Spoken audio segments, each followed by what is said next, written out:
para el que desee escucharnos. En esta ocasión tendremos una breve reflexión titulada Los atributos olvidados de Dios. ¿Y a qué me refiero con atributos olvidados? Me refiero con aquellos atributos que muchos creyentes y sobre todo no creyentes pueden olvidar cuando se habla de Dios, del Dios de la Biblia. Los atributos olvidados son aquellos que subestimamos, que no le damos la importancia que quizás otros atributos sí tienen. Pues todos sabemos que Dios es misericordioso, que Dios es perdonador, que Dios es justo,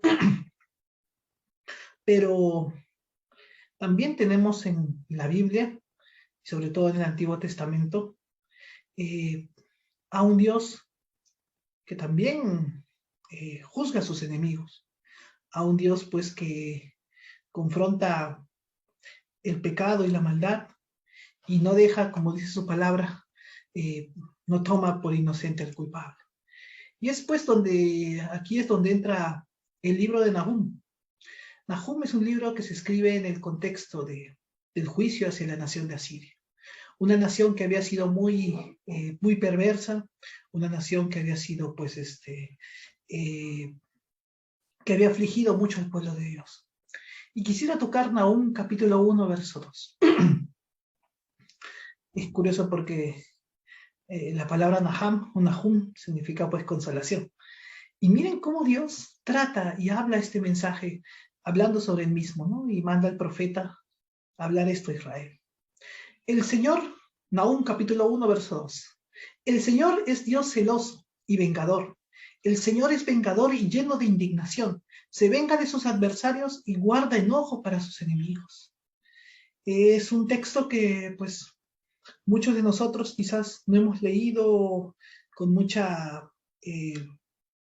no hemos leído con de repente quizás el respeto o el temor que deberíamos.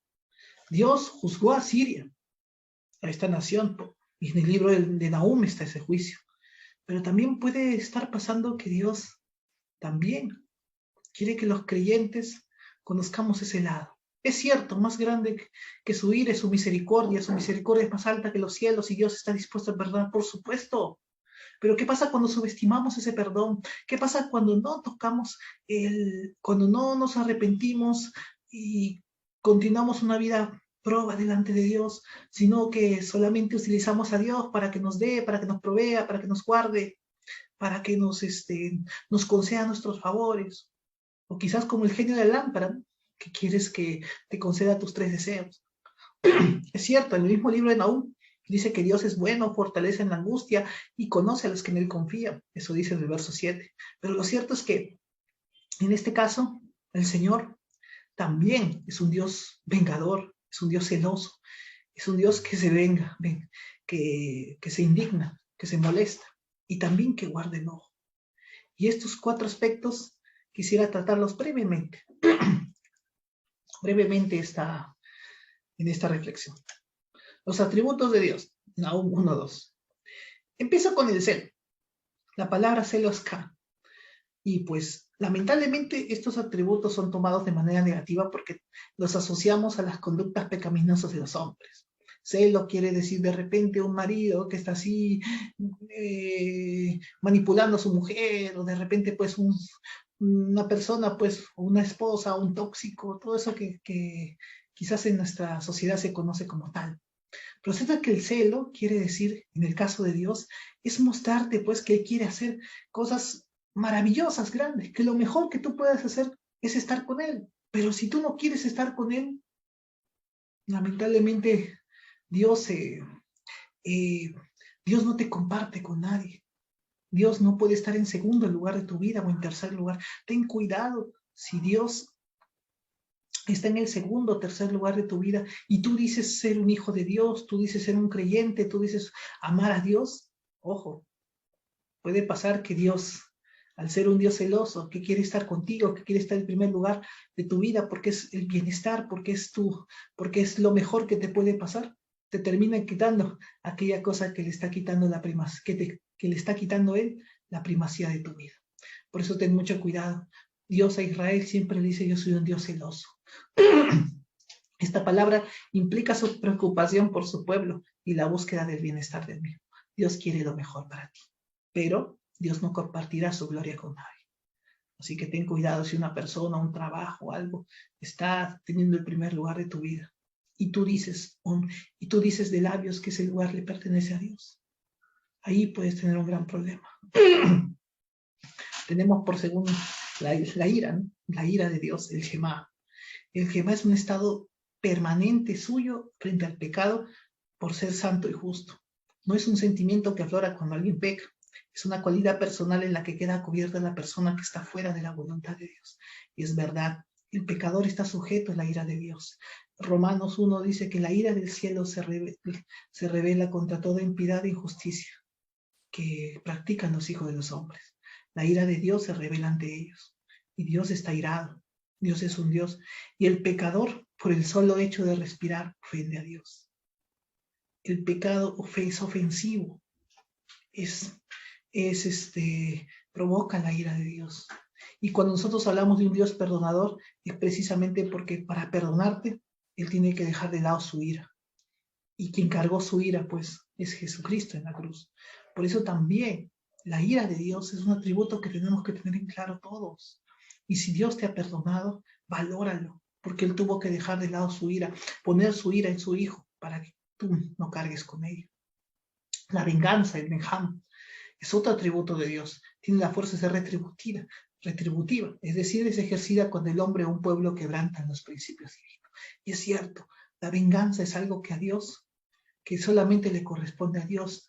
Mía es la venganza, yo daré el pago, dice el Señor. Por si acaso, no es bueno que tú y yo nos venguemos. No, eso no nos corresponde. Dios es un Dios de las venganzas, es cierto. Dios es un Dios que se vengará del pecador, del malévolo, lo destruirá. La palabra del Señor dice que Él tiene un juicio para el pecado, que ningún pecador se mantendrá en pie ante Él. Dios no tendrá por inocente el culpable. Y finalmente guarda enojo, Natar. Dios está guardando su ira para con sus enemigos, para el gran día de su ira. También Dios es un Dios que guarda enojo, y ese enojo se manifestará eternamente para quienes no acepten el regalo de amor a través de su Hijo, a través del Hijo de Dios Jesucristo. Quienes no acepten que sus culpas sean llevadas por Él mediante el arrepentimiento de pecados. Y el creer que Jesucristo murió por cada uno. Cuando eso no pasa, acarreamos la ira de Dios. Ninguna acción que hagamos en el mundo nos quitará esa ira. ¿Por qué? Porque esa ira es causa del pecado ya puesto en nosotros. La ira, hay un día en la Biblia que se llama el gran día del Señor, el día de la ira, el grande y espantoso día de Jehová, dicen los profetas. El Señor condenará al malvado.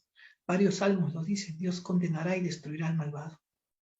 No es Diosito buenito que los quiere a todos, al final a todos los va a perdonar. No es así. Dios es justo y al malo lo destruirá. Nosotros también, todos hemos sido mal, pero aceptamos el regalo de amor que Jesús nos dio al morir en la cruz por nuestros pecados. Estos son los atributos que Dios también nos muestra en su palabra y que no debemos subestimar. Esto pasará y esta es una verdad que Dios nos ha revelado por medio de su palabra. Así que, adelante, tengamos en cuenta esto, porque para valorar su misericordia, bondad y amor. Que Dios los bendiga.